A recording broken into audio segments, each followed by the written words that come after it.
Hello दोस्तों, GS town के आपके इस यूट्यूब चैनल पे आपका बहुत बहुत स्वागत है। जैसा कि हम लोग क्वेश्चन कर रहे हैं मॉक टेस्ट के थ्रू, मैथ के जो क्वेश्चन कर रहे हैं हमारे, जो कि SSC GD CGL CHSL CTET और के लिए जो भी हम एक्सपेक्टेड क्वेश्चन कर रहे हैं, और जो जीडी के आपके पेपर हो रहे हैं उसके लिए भी हम ये जो पेपर करवा रहे हैं, जो एनालिसिस हम इसमें हो रही है, तो मतलब एक तरह से कह सकते हो आप। इसे आप डेली लगाइए, ठीक है, जो कि आपके लिए बहुत ज़्यादा हेल्पफुल होगा। ठीक है, तो चलिए हम समय को ना गंवाते हुए आगे की तरफ बढ़ते हैं और फर्स्ट क्वेश्चन की तरफ चलते हैं। हमारा फर्स्ट क्वेश्चन क्या कह रहा है, पढ़िए। आपका कह रहा है यदि 64:x और x:49 और 81:y और y:121 हो तो 4x-2y की वैल्यू क्या होगी। आपके ऑप्शंस दिए हुए हैं, 28 है, 24 है, 26 और 20 आपका दिया हुआ है। ठीक है, तो इस क्वेश्चन में यानी कि इसमें कैसे करना है आपको, ये दिया हुआ है 64, क्या दिया आपको 64 अपॉन कर लीजिए, एक्स कर लिया आपने, ठीक, इक्वल टू किया आपने एक्स अपॉन क्या किया आपने 49 कर लिया। ठीक, आपने 49 कर लिया। अब ये क्या हो जाएगा, ये हो जाएगा आपके पास एक्स स्क्वायर, यानी क्रॉस मल्टीप्लाई कर लो आप। एक्स स्क्वायर इक्वल टू कितना हो जाएगा 64 इंटू कितना हो जाएगा 49। ठीक, 49 हो गया। अब x की वैल्यू आप निकालोगे तो कितना हो जाएगा, ये हो जाएगा 8 हो जाएगा, और ये जगह कितना हो जाएगा 7 हो जाएगा, यानी कि कितना हो जाएगा 56 हो जाएगा। x की वैल्यू हमारे पास कितनी आ चुकी है 56। अगर वहीं हम y की बात करते हैं तो सिमिलरली हमारे पास y क्या हो जाएगा, यानी कि वाई स्क्वायर अगर हम निकालते हैं तो क्या हो जाएगा 81 का क्या हो जाएगा 9 हो जाएगा। ठीक, और 121 का क्या हो जाएगा 11 हो जाएगा। ठीक है, यानी कि इसको आपने किया, इसको स्क्वायर आप हटा लीजिए, ये कर लिया आप, y हो गया। ठीक, और y इक्वल टू कितना हो गया 11 9 कितना होता है 99 होता है। यानी कि आपके पास x और y की वैल्यू आ चुकी है। ठीक है, हमने x और y की वैल्यू निकाल ली है, तो हम क्या करेंगे अब इसे हम पुट करना स्टार्ट कर देंगे। आपके पास जो दिया हुआ 4x माइनस का 2y, 4x माइनस का क्या क्या क्या दिया हुआ है 2y। अब इसको क्या करिए 4 इंटू एक्स की वैल्यू हमारे पास कितनी आ चुकी है, एक्स की वैल्यू आई है हमारे पास 56, आपको 56 कर लीजिए, माइनस करिए 2 इंटू वाई की वैल्यू हमारे पास कितनी है 99 है। इसको कर लिया आपने, 6 चौके 24 के 4 कैरी 2 5 20 2 22 के 2। ठीक है, यानी कि 2 2 4 हो गया। ठीक, अब ये कितना हो गया 9 दूनी 18 के 8 कैरी 9 दूनी 18 और 1 19, यानी कि 2 2 4 में से आप 198 को माइनस करने वाले। अब आपके पास कितना आ जाने वाला है, आपके आ जाएगा 26, क्या आ जाएगा आपका 26, और आपका ऑप्शन नंबर सी करेक्ट हो जाएगा। ठीक है, चलिए आगे की तरफ बढ़ते हैं सेकंड क्वेश्चन की तरफ। सेकंड क्वेश्चन हमारा क्या कह रहा है, 350 रुपये की दर से 100 संतरे खरीदे जाते हैं और ₹48 प्रति दर्जन की दर से बेचे जाते हैं, तो लाभ या हानि प्रतिशत है। आपके ऑप्शन दिया है, ऑप्शन नंबर ए 15% गेन दिया है, 15% का लॉस दे दिया है, फिर 14 सही 2/7% का लॉस दिया हुआ है, और 14 सही 2/7% का आपका गेन दिया हुआ है। चलिए आप इसे ट्राई कीजिए। ठीक है, तो हमने क्या कहा, 350 रुपये की दर से 100 संतरे खरीदे जाते हैं और 48 रुपये दर्जन की दर से बेचे भी जाते हैं, तो लाभ और हानि प्रतिशत। एक चीज़ आप हमेशा याद रखिए कि कभी भी अगर आपको कोई भी चीज़ संख्या में दे रखी हुई है, ठीक है, और उसे प्रॉफिट और लॉस अगर आपको निकालना है, ठीक, क्या निकालना है प्रॉफिट लॉस, तो सबसे पहले हम क्या करेंगे, सबसे पहले हम क्वांटिटी को क्या करेंगे इक्वल करेंगे। किसको इक्वल करेंगे, क्वांटिटी को। जैसे उसने दिया हुआ है 300 रुपये की दर से 100 संतरे खरीदे जाते हैं, तो हम ये क्या कह रहे हैं कि अगर आपके पास 100 संतरे हैं, कितने संतरे हैं 100 संतरे हैं, यानी कि 100 ऑरेंजेस हैं, तो क्या कर रहे हो आप, कितने का खरीद रहे हो 350 रुपये का आप इसे खरीद रहे हो। ठीक है, यही तो दिया हुआ है, 350 रुपये की दर से 100 संतरे खरीदे खरीदे जाते हैं, क्या खरीदे जाते हैं। तो हमने कहा 100 संतरे 350 रुपये के हैं, तो हमने कहा एक संतरे की अगर बात की जाए, तो एक संतरे की अगर बात करोगे आप तो क्या हो जाएगा 350, कितना हो जाएगा 350 अपॉन कितना हो जाएगा 100 हो जाएगा। 100 हो गया आपका, जीरो से जीरो कैंसिल आउट हो गया, और इसका कितना आ जाएगा 3.5, कितना आ गया 3.5, यानी कि एक संतरा तो 3.5 का आपका पड़ा। ठीक है, एक संतरा कितने इतने का पड़ गया। फिर वो क्या कह रहा है, और ₹48 दर्जन की दर से। अब अगर दर्जन की दर्जन मतलब जानते हैं ना दर्जन कितना होता है, यानी कि 12, कितना होता है 12। अब उसने कहा और ₹48 प्रति दर्जन की दर से, यानी कि अगर हमने बात की, अगर 12 अगर हम लेकर के आ रहे हैं कितने रुपए में, 48 रुपये प्रति दर्जन की दर से, यानी कि 48 रुपये में लेकर के आ रहे हैं, तो ठीक है एक कितना लेके आएंगे 4 में लेके आएंगे, 48/12 कर लेंगे, कितना आ जाएगा हमारे पास, 4 आ जाएगा। ठीक है, और एक हमारे पास ये, यानी कि हमने ये कहा जब 350 रुपये की दर से 100 संतरे खरीद लेके आ रहे हैं तो एक संतरे का मूल्य 3.5 था। वहीं अगर हम 48 रुपये दर्जन की दर से लेकर आते हैं तो एक बराबर हमारे पास 4 आ चुका है। अब उसने कहा क्या है आपसे, लाभ या फिर हानि प्रतिशत आपको निकालना है। तो हम ये कह सकते हैं कि अगर आपने 3.5 तो आपके पास पहले पड़ा हुआ था, फिर जो दूसरा जो हमारे पास आ चुका है वो हमारे पास कितना आया था, 4 आया, यही तो आया हमारे पास 4। अब हम ये कह सकते हैं कि अगर ये आया है 3.5 तो इसमें कितने का, 3.5 से आपका 4 का क्या हो रहा है, इंक्रीमेंट ही हो रहा है। इंक्रीमेंट कितने का हो रहा है अब, यानी कि बढ़ोतरी कितने की हो रही है, या लाभ बोल सकते हो आप, 0.5 का ही तो फायदा हो रहा है। कितने का हो रहा है, 0.5 का फायदा हो रहा है, और किसके रिस्पेक्ट में, इसी से तो बढ़ रहा है। तो कितना, 3.5 कर लीजिए। अब मल्टीप्लाई क्या कर लिया आप, इसे 100 से आप इसे मल्टीप्लाई कर लीजिए। ठीक है, आपने इसे 100 से मल्टीप्लाई कर लिया। अब इसे हम सॉल्व कर लेते हैं। ठीक है, तो इसे क्या करते हैं हम, डेसिमल से डेसिमल हटा लेते हैं। जब 5 कम 5, 5 सत्ते 35, यानी कि आपके पास आ जाएगा 100। 100 अपॉन कितना हो जाएगा, 7। ठीक, और ये होता कितना है, 14 सहित 2 बट्टे हमारे पास 7% होता है। अब ये क्या आ रहा है हमारा, गेन आ रहा है या लॉस आ रहा है, देखिए 14 सहित 2/7 2 आ रहे हैं। अब ये हमारा ऑफकोर्स 3.5 से 4 की तरफ जाता है, यानी कि गेन ही आ रहा है, यानी कि ऑप्शन नंबर डी हमारा करेक्ट हो गया। ठीक है, चलिए आगे तरफ बढ़ते हैं थर्ड क्वेश्चन की तरफ। थर्ड क्वेश्चन हमारा क्या कह रहा है, यदि दो संख्याओं का योग यदि दो संख्याओं का योग, ये काट दीजिए, हमने कहा यदि दो संख्याओं का योग 33 है। ठीक है, यानी कि दो संख्याओं को हमने ऐड किया तो उनका योग आ रहा है 33, और उसका अंतर यानी कि डिफरेंस आपका 15 आ रहा है। तो आपको सबसे छोटी संख्या निकालनी है। आपके ऑप्शंस हैं A=22, B=24, C=9 and D=11। ठीक है, तो चलिए स्टार्ट करते हैं। ठीक है, यानी कि इसने कहा दो संख्याओं का योग, हम मानते हैं कि वो संख्या ए है, एक संख्या ए है, एक संख्या बी है, इन दोनों का हमने योग किया यानी कि सम किया, तो सम आ रहा हमारा 33, कोई दिक्कत नहीं। फिर हमने कहा और उसका अंतर, यानी कि अगर हमने संख्या वही ए ली है, दूसरी संख्या हमने बी ली है, और इनका अगर डिफरेंस की बात करें तो हमारे पास आ रहा है कितना, 15। यहाँ तो कोई दिक्कत तो होगा नहीं, यानी कि दो संख्याएं ली, दोनों, एक का योग 33 आ रहा है, दूसरे का डिफरेंस हमारे पास कितना आ जा रहा है, 15 आ जा रहा है। अब हमने कहा उस संख्याओं का अंतर ये है, तो छोटी संख्या आपको निकालनी है। क्या आपको निकालनी है, छोटी संख्या। देखिए सबसे पहले छोटी संख्या जब आपको निकालना है तो आप क्या करोगे, यानी कि छोटी संख्या B=, मान लीजिए छोटी संख्या है, तब क्या करिए 33 में से आप क्या करिए 15 को माइनस कर दीजिए, अपॉन क्या करोगे आप, 2 कर दोगे, कितना आ जाएगा, 13 में 5 गया 8, और ये 2 में से गया 1, कितना हो गया 18। 18 बटे कितना हो जाएगा 2, यानी कि 9 आ जाएगा। कितना आ गया 9, यानी कि जो छोटी संख्या है आपके पास 9, 9 आ गया। वहीं अगर आप बात करते हैं बड़ी संख्या की, अगर हमने कहा आपको बड़ी संख्या निकाली, अब तो ये छोटी संख्या था तो हमने इसे माइनस कर दिया। अगर वो बड़ी संख्या कहता तो आप क्या करते, जो 33 और आपका 15 दे रखा था, इसको आप ऐड करते, अपॉन में 2 कर लेते और आंसर आप निकाल लेते। कितना आ जाता है, 5 3 8, और 3 और 1 4 बटे 2, ये आ जाता 2 दूनी 4, 2 चौके 8, यानी कि 24। ये तो आपकी बड़ी संख्या आ जाती है, यानी कि लार्ज नंबर आ जाती है, लार्ज नंबर। और ये हमारी क्या है, स्मॉल नंबर है, क्या है, स्मॉल नंबर है। ठीक है, यानी कि 9 हमारा करेक्ट हो जाएगा।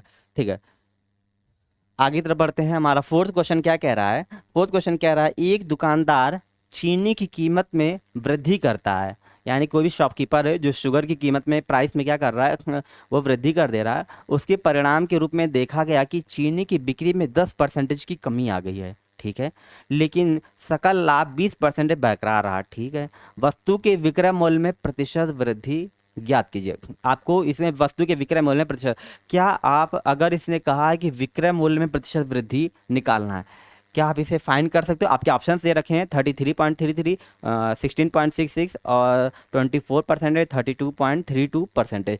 इसको आप एक और इसका ऑप्शन बना लीजिए, इसका ऑप्शन नंबर ई बना सकते हो आप इसे, कैन नॉट डिफाइंड, यानी कि कैन नॉट डिफाइंड।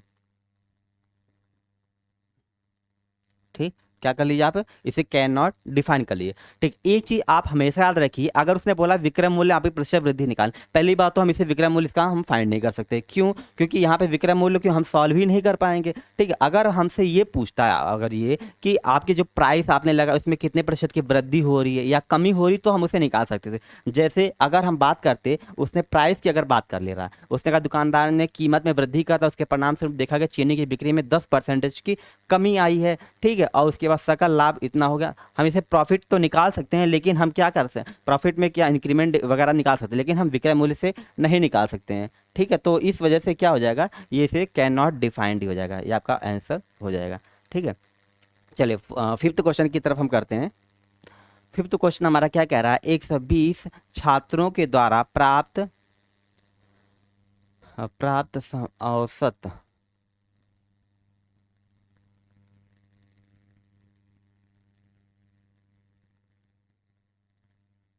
औसत 35 थे, यदि उत्तीर्ण छात्रों के औसत 39 थे और अनुत्तीर्ण छात्रों के औसत हमारे अंक 15 थे। ठीक है, 15 थे, तो परीक्षा में उत्तीर्ण होने वाले छात्रों की संख्या थी, आपके ऑप्शन है 120 है, 150 है, 110 है और आपका 200 है। ठीक है, ये आपका ऑप्शन दिया हुआ है, एक किसी भी ऑप्शन, ठीक है, ये दिया हुआ है आपका। ठीक है, तो सबसे पहले हम क्या करते हैं, 120 छात्रों को प्राप्त औसत अंक 35 था, यदि उत्तीर्ण छात्रों का औसत, हम सबसे पहले कह लेते हैं कि जो हमारे पास पास है, कौन पास, जो पास हमारे पास स्टूडेंट यानी उत्तीर्ण छात्र हैं वो कितने हैं हमारे पास, 39 है, कितने हैं, 39। फिर हमने कहा अनुत्तीर्ण छात्र यानी कि जो हमारे पास फेल हो रहे हैं, कितने हो रहे हैं, फेल हमारे पास कितने हो रहे हैं, 15 हो रहे हैं। ठीक, हमने ये कहा टोटल तो 120 छात्रों के द्वारा औसत हमारा 35 था, लेकिन जिसमें से पास हुए 39, फेल हो गए 15, फेल तो इतने हो रहे हैं, लेकिन टोटल औसत इनका कितना था, 35 ही तो था, क्या था इसका, 35 था। यानी कि आपका क्वेश्चन समझ आ रहा है, उत्तीर्ण होने वाले छात्रों की संख्या हमें निकालनी है, तो हम इसे सॉल्व कर सकते हैं, हम इसे माइनस कर लीजिए। ठीक है, कितना हो जाएगा, ये 4 हो जाएगा। ठीक है, ये कितना हो जाएगा, 0, ये कितना हो जाएगा, 2, यानी कि 20 हो जाएगा। ठीक है, अब ये आएगा 20:4 का रेशियो आ गया, तो इसको क्या कर सकते हो, 4 पचे 20, 4 कम 4, यानी कि आपका रेशियो जो आ गया 5:1 का रेशियो आ गया। अब उसने कहा था ना कि 6, अगर इसकी बात करते हैं कितना हो जाएगा, ये 6, 6 इक्वल टू आपके किसके इक्वल हो जाएगा, कितने छात्र हैं, 120 छात्र है, 120 के इक्वल छात्रों के इक्वल कर लीजिए, एक छात्र बराबर कितना हो जाएगा, 6 दूनी 12, यानी कि 20 के इक्वल हो जाएगा, किसके इक्वल हो जाएगा, 20 के। तब उसने बोला है तो परीक्षा में उत्तीर्ण होने वाले छात्रों की संख्या बताइए, परीक्षा में जो भी छात्र उत्तीर्ण हुए हैं उनकी बात बतानी है, तो यानी कि उत्तीर्ण की बात करते हैं, यानी कि उत्तीर्ण हमारे छात्र यही तो हैं, यानी कि 5 के रेशियो में आ रहे थे, यानी कि 20 पचे हमारे पास क्या हो जाएगा, 100, यानी कि जो 100 हो जाएंगे ये हमारे पास क्या हो जाएंगे, पासिंग हो जाएंगे, यानी कि 20 × 5 इक्वल टू कितना हो जाएगा, 100। अब पूछा क्या है, उत्तीर्ण होना छात्रों, यानी कि 100 तो पास आएंगे, अगर फेल होने की बात करेगा तो 20 से कम क्या हो जाएगा, ये 20 हो जाएगा। ठीक है, 20 तो हमारे फेल हो जाएंगे। ठीक, आगे तरफ बढ़ते हैं सिक्स क्वेश्चन की तरफ। सिक्स क्वेश्चन हमारा क्या कह रहा है, पढ़िए ध्यान से इसे।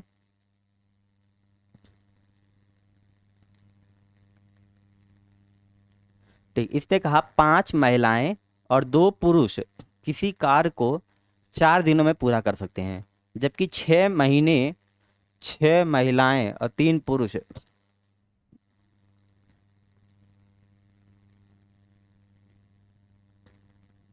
6 महिलाएं और 3 पुरुष उसी कार्य को 3 दिनों में पूरा कर सकते हैं, एक पुरुष और एक महिला एक साथ मिलकर काम करते हैं, उसी काम को कितने दिनों में पूरा कर लेंगे। ठीक है, आपके ऑप्शंस दिए हैं, एक दिया 13, 14, 11 और 12 दिया हुआ है।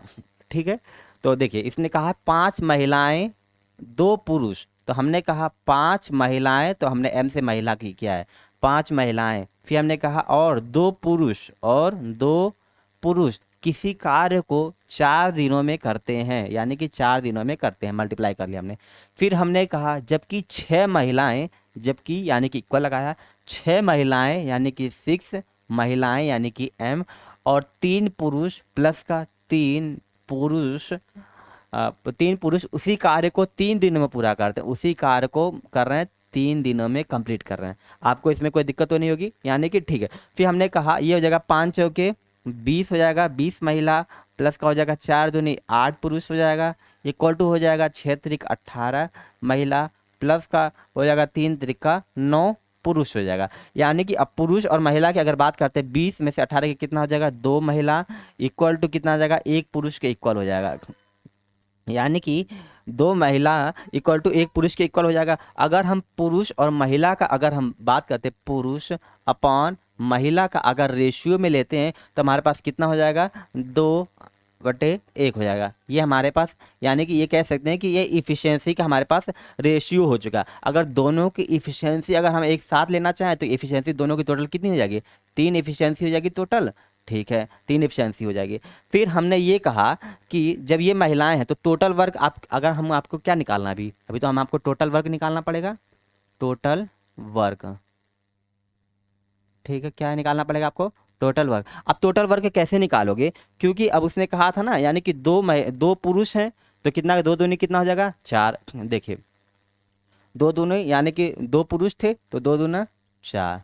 ठीक महिलाएं थी 5 महिलाएं तो 5 से कम कितना हो जाएंगे 5, 5 से कम 5 हो जाएंगे। अब देखिए अगर दोनों की बात कर रहे हैं तो 5 और 4 कितने हो जाएंगे हमारे पास 9 हो जाएगा। कितने हो जाएंगे 5 और 4 कितने हो जाएंगे 9 हो जाएंगे। लेकिन देखिए अब टोटल तो 9 हो चुके हैं, लेकिन जो 9 हो चुके कितने दिनों में कर रहे हैं 4 दिनों में एक कर रहे थे ना, तो 9 चौके कितना हो जाएगा 36 हो जाएगा। अब जो 36 हो जाएगा तो कितनी इफिशियंसी से करेंगे 3 की इफिशियंसी करेंगे कितना हो जाएगा 3 एकम 3, 3 दूना 6, 3 दूनी 6। ठीक है यानी कि 12 की इफिशियंसी में पूरा काम हो जाएगा, यानी कि ऑप्शन नंबर आपका डी ऑप्शन हो जाएगा।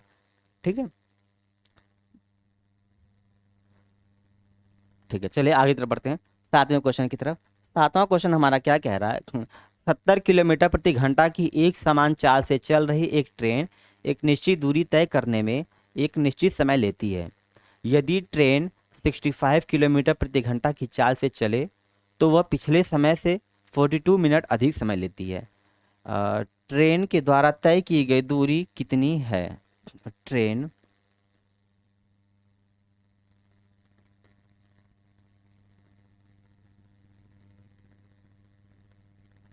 ट्रेन द्वारा तय की गई दूरी कितनी है। ठीक है तो हमको आपको पता है कि जब दूरी का फॉर्मूला हमको निंजा टेक्निक पता ही है, हमें एक डिस्टेंस के लिए हमें निकालना होता है, तो क्या कर सकते हो आप S1 × S2 कर लीजिए, 9 S1 - का S2 कर लीजिए और यहाँ पे डेल्टा टी यानी कि टाइम का कर लीजिए।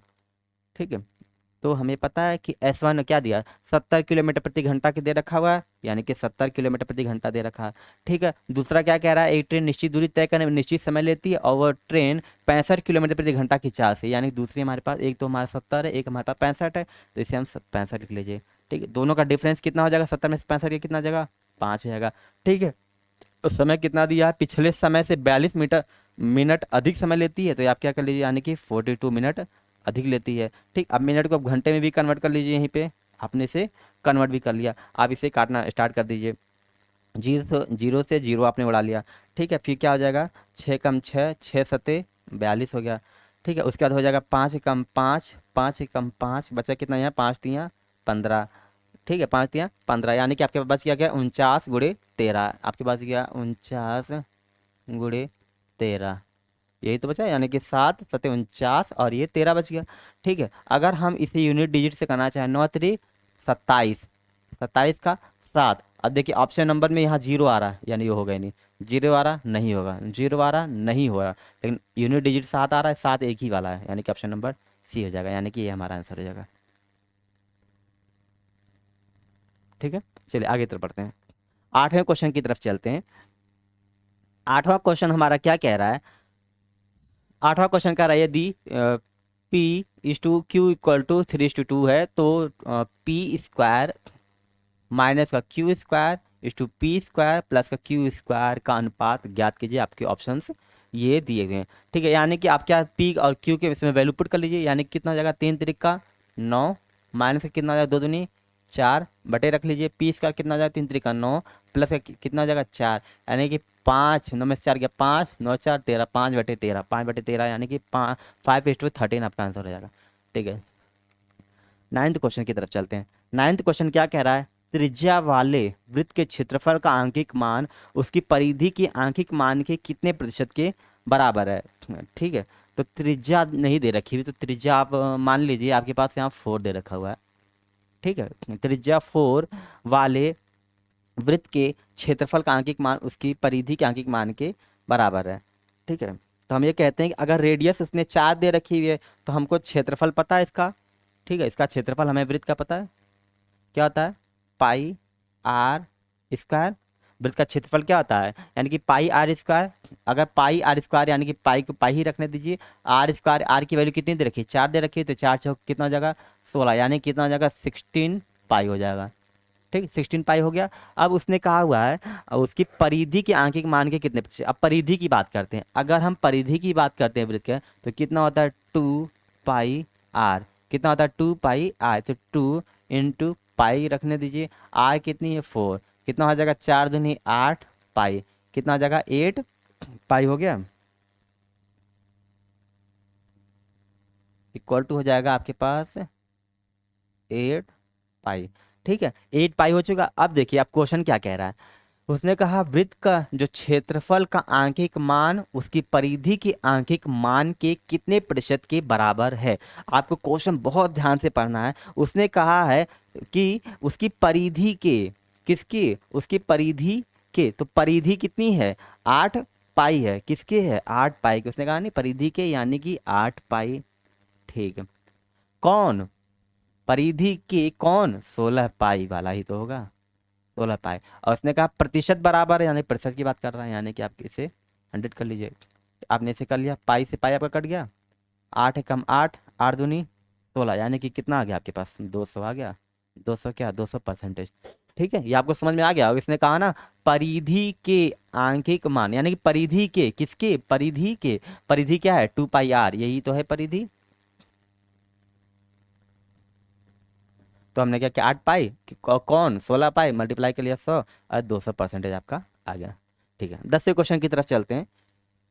10वां क्वेश्चन हमारा क्या कह रहा है कि रुपए 1800 में 50 आम बेचने पर एक व्यक्ति को 10% की हानि होती है।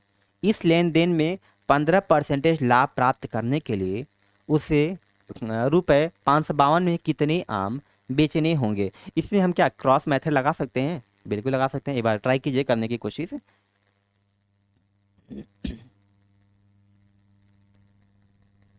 ठीक है, चलिए स्टार्ट करते हैं। अभी हम लोग पीछे क्वेश्चन किया था, उसमें भी ये था जो संतरे वाला क्वेश्चन था, उसमें भी हमने ये कहा था कि रुपए 1800 में 50 आम बेचने पर, यानी कि हमने कहा अगर आपके पास 50, क्या है 50, अगर आपके पास आम है, 50 आपके पास मैंगो हैं, तो बेच कितने कितने रुपए का है 1800 रुपए का आप उसे बेच रहे हो। तो एक आम कितने का हो जाएगा 1800 बटे कितना हो जाएगा 50, ये तो हो जाएगा 1800 बटे 50 ही तो हो जाएगा ना। ठीक है, यानी कि 1850 हो गया। फिर उसने कहा 1850 रुपये में बेचने में वो व्यक्ति को 10% की हानि होती है। अगर हम 10% की हानि की यानी कि लॉस की बात कर रहे हैं तो 90% हमारे पास हो जाएगा, हो गया ना प्रॉफिट। फिर इसका इनमें इसके लेन देन में 15% का लाभ प्राप्त होता है। अगर 15% का लाभ प्राप्त हो रहा है यानी कि हम क्या कह सकते हैं 115 प्राप्त हो रहा है। ठीक है, प्राप्त करने के लिए उसे 552 में कितने आम बेचने पड़ेंगे, रुपए 552, यानी कि रुपए 552 में कितने आम बेचने पड़ेंगे, यानी कि एक्स से मल्टीप्लाई करेंगे। ये आपको समझ में आ गया होगा, यानी क्रॉस मल्टीप्लाई वाला लगा रहे हैं, यानी कि ये 1800 बटे 1800 रुपये में था 50 आम बेचने पर, उसको हमने कहा 10% की हानि हो रही थी, हमने 90 कर लिया। फिर हमने कहा 15% का लाभ अगर उसे प्राप्त करना है तो 115 हो जाएगा। 552 में कितने, यानी कि एक्स, इसको कर लेंगे एक्स कर लेंगे और हमारा ये हो जाएगा। अब उसका हम इसके सॉल्व करना स्टार्ट करते हैं। 0 से 0 उड़ा दीजिए, 5 एकम 5, और फिर इसका 5 तियाँ 15, 3 8 5 6 30, यानी कि 30 ये हो जाएगा आपके पास 36। फिर कितना हो जाएगा 90, और कितना होगा 552 अपॉन कितना हो जाएगा आपके पास एक्स, और कितना होगा 115। इसे आप क्या करिए क्रॉस मल्टीप्लाई कर लीजिए। जब आप इसे क्रॉस मल्टीप्लाई करोगे तो आपके पास कितना आ जाएगा 552 मल्टीप्लाई किया आपने 90 इक्वल टू किया आपने 36 इंटू 115। 5 36 इंटू 115 हो गया। अब आपने ये कर लिया। ठीक है, ये तो एक्स ही था। ठीक, अब इसे आप सॉल्व करना स्टार्ट करिए, यानी कि 5 5 2, इसे कर लिए 5 5 2 इंटू, इसको सॉल्व कर लीजिए। ठीक है, चलिए करते हैं। 3 3 9, 0, 3 1 3, 3 दूनी 6 हो गया आपके पास। और उसके बाद कर सकते हो आप 5 6 30, 5 दूनी 10, 1 5 3 15, 5 3 15 हो गया। अब आप क्या कर सकते हो फिर उसके बाद 6 1 6 और 6 दूनी 12, और उसके पास आपके पास बच गया, यानी कि 5 5 2 इक्वल टू आपके पास बच गया कितना, 6 दूनी 12, और यहाँ पे बच गया 23 बटे कितना बच गया 2, और यहाँ पे x बच गया। ठीक है, ठीक है, अच्छा यहाँ 2 बचा, ठीक है, 2 × 23 × इसको आप सॉल्व कर लीजिए। x इक्वल टू आपके पास वैल्यू आ जाएगी आपके पास 12।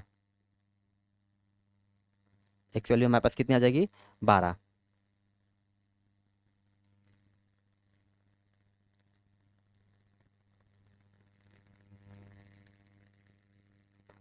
x की वैल्यू आम बेचने में कितने, ये सारे गलत हैं, आपका आंसर हो जाएगा 12। ठीक है, चलिए आगे तरफ बढ़ते हैं 11th क्वेश्चन की तरफ। 11th क्वेश्चन क्या कह रहा है, एक प्रतियोगी परीक्षा में उत्तीर्ण लड़कों और लड़कियों का अनुपात 3:2 है। यदि एक और लड़का उत्तीर्ण होता है और एक और उत्तीर्ण लड़की कक्षा छोड़कर चली जाती है, तो उनका नया अनुपात 2:1 हो जाता है। उत्तीर्ण छात्रों का आरंभिक कुल योग कितना है। ठीक है, कितना है ये बताना है आपको। चलिए, उसने कहा प्रतियोगी परीक्षा में उत्तीर्ण लड़कों और लड़कियों, यानी कि बॉय और गर्ल को ले लेते हैं। उसने कहा इनका अनुपात कितना है, 3, अनुपात कितना है दोनों का, 2 है। उसने कहा एक और लड़का उत्तीर्ण होता है, हमने कहा अगर एक और लड़का उत्तीर्ण हुआ तो +1 कर लीजिए।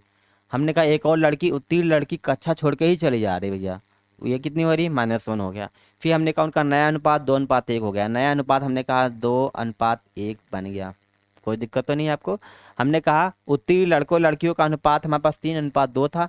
एक हमारे पास उत्तीर्ण होता लड़का, ठीक है, लेकिन एक लड़की छोड़ के वापस चली जाती तो -1 कर लिया हमने, फिर 2:1 हो जाता। अब क्या करते हैं, इसमें क्रॉस मल्टीप्लाई कर लेते हैं, इसे कर लिया हमने।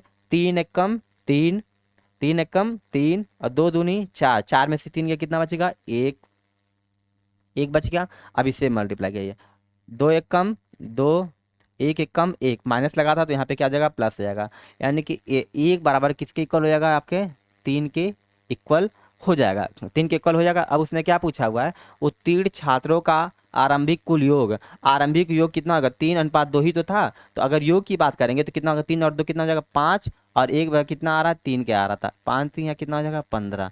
यानी कि अगर बात की जाए आरंभिक कुल योग कितना आ रहा है, हमारा 15 आ रहा है। ठीक, ऑप्शन नंबर बी है। चलिए आगे तो बढ़ते हैं। 12वां क्वेश्चन हमारा क्या कह रहा है, पढ़िए।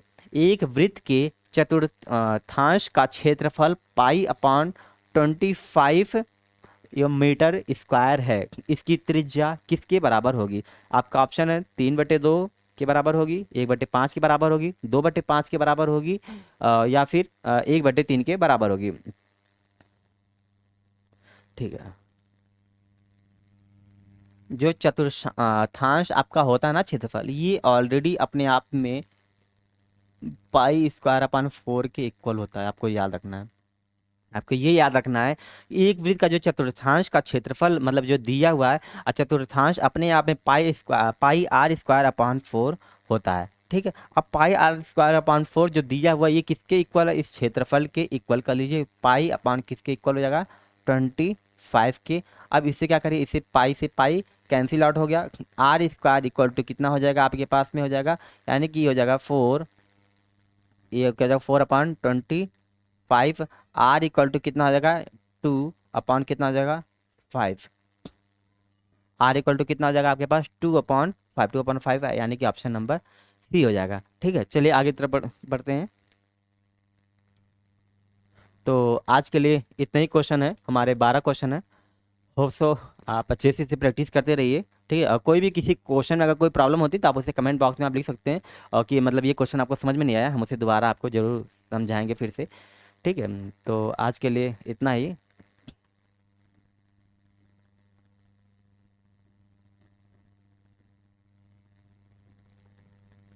तो बहुत बहुत धन्यवाद। अगर आपने हमारे यूट्यूब चैनल को नहीं सब्सक्राइब किया तो जरूर से सब्सक्राइब कीजिए और दोस्तों तो शेयर करना ना भूलिए। धन्यवाद।